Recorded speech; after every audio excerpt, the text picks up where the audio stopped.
बिलावल भुट्टो जरदारी साहब की press conference से बड़ी उम्मीदें थी कि शायद आज वो कोई अपनी पॉलिसी जारी करेंगे और बताएंगे कि इस बजट के बाद सिंध में क्या नया करने जा रहे हैं जो उनसे 12 साल में उनकी हुकूमत से नहीं हो पाया। उम्मीद थी कि वो बताएंगे कि इस कोरोना की वबा के दौरान सिंध हुकूमत ने सिंध के अवाम के लिए क्या किया। उम्मीद थी कि वो इस आज की प्रेस कॉन्फ्रेंस में वो इल्जाम तराशी और झूठ के अलावा भी कुछ बोलेंगे कि लोग अवाम को पता चल सके कि उनकी वो हुकूमत जो 12 साल से सिंध में है, 15,000 अरब से ज्यादा बजट उनके पास आ चुका है और सेहत में ही सिर्फ 5,500 अरब का बजट उनके पास रहा, लेकिन उन्होंने सिंध को क्या दिया। बहुत उम्मीद से हमने प्रेस कॉन्फ्रेंस उनकी देखी, लेकिन सिर्फ झूठ का पलंदा थी, इल्जाम तराशियां थी और उसके अलावा इस प्रेस कॉन्फ्रेंस में कुछ भी नहीं था। मैं ये बताना चाहता हूं कि बिलावल साहब, आपने बात की लाड़काना के दौरे की और आपने कहा कि किसी लेबर से नहीं मिले, किसी से नहीं मिले, किसी से नहीं मिले। तो मैं बताना चाहता हूं कि उस स्कूल में वो रेडीबान, वो ठेले वाले, वो गरीब मजदूर मौजूद थे जिनको आपके शहर, आपके हल्के लाड़काना में 2 अरब 20 करोड़ रुपए इमरान खान साहब की जानिब से आपके हल्के लाड़काना के 1,85,000 लोगों को मिलने हैं, 1,15,000 को मिल चुके हैं। 2 अरब 20 करोड़ आपने 2 रुपए भी दिए हैं लाड़काना वालों को। आपने तो लाड़काना को एड्स लग दी है तोहफे के अंदर। आपने तो लाड़काना के लोगों को कुत्ते के वैक्सीन नहीं दी है, कुत्ते से कटवाने से मरवाए हैं। आपने तो लाड़काना की गलियों में बच्चियों को हमने गटरों में गिरते हुए देखा है। और आप बात करें इमरान खान ने क्या किया सिंध के लिए। इमरान खान ने सिंध का वैसे हिस्सा बनता है आबादी के हिसाब से 22%, लेकिन 31% हिस्सा दिया है। पंजाब का कम किया है, सिंध का बढ़ाया है एहसास इमरजेंसी कैश प्रोग्राम में। और उसके अंदर सिंध के 50 लाख लोगों को तकरीबन 60 अरब रुपए सिंध को दिए जा रहे हैं।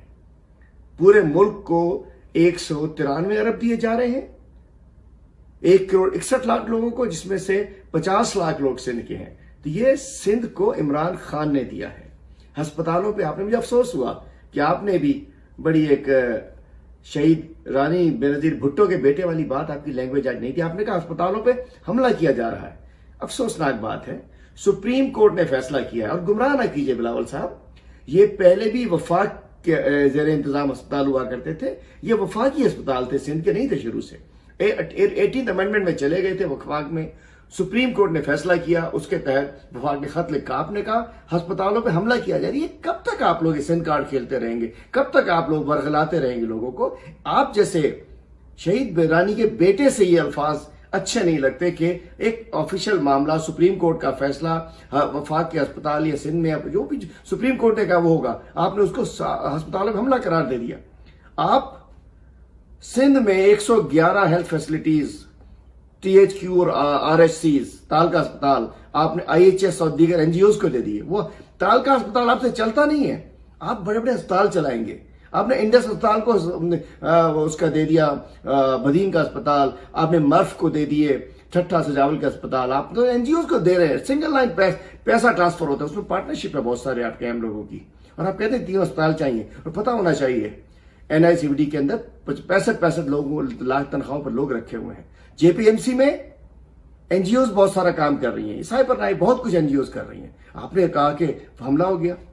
फिर एक और चीज, जिसको वजीर आला ने सिंध पे हमला करार दिया था, 229 अरब के जी सिंध के हक पे डाका डाल दिया गया।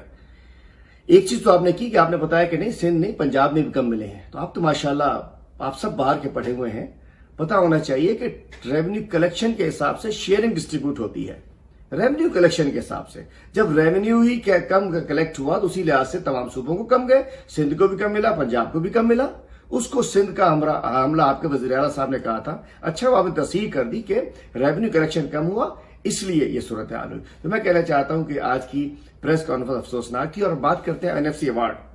और आपने कहा कि PFC के लिए काम करेंगे, PFC देंगे, 12 साल बाद आप देंगे।